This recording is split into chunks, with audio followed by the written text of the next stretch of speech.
Alam mo ba na marami pang mga resort dito sa lungsod ng Puerto Princesa ang maaari nating mapasyalan. Katulad na lang ng The Beach Resort na matatagpuan sa kilometer 73 North National Highway, Barangay Binduyan, Puerto Princesa City, Palawan. Kung hanap mo ay lugar para mag-overnight stay with friends and family, para sa iyo ang video na ito.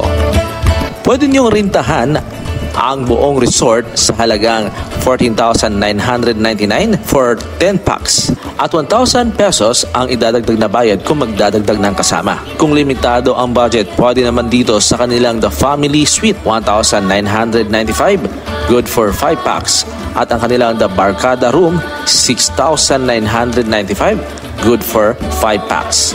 At ang kanilang Deluxe Room, good for 4 packs for only 4,995. At ang The Villa Room for 2,995, good for 2 packs. At with free breakfast na ang lahat ng yan. Mai-enjoy mo dito ang kanilang swimming pool, karaoke at billiard. At pwede mo rin gamitin ang kanilang kitchen at mga utensils dito. Pwede ka rin maligo at magkayak sa beach, at sa hapon ay pwede mo rin pagmasdan ang kanilang beautiful sunset.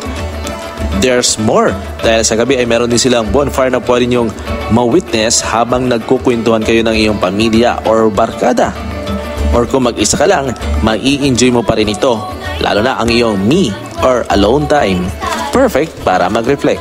Kung gusto mong bisitahin itong white sand at shipwreck na ito sa May Anilawan, Barangay Babuyan, ay pwede mong i-request sa management. Pero nakadepende ito sa lagay ng panahon at alon. Mahigit 1 oras ang biyahe bago marating ito.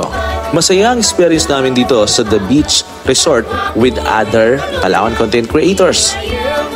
Sa mundong nakakapagod, baka dito ang iyong pahinga. Kaya live your life here at The Beach Resort.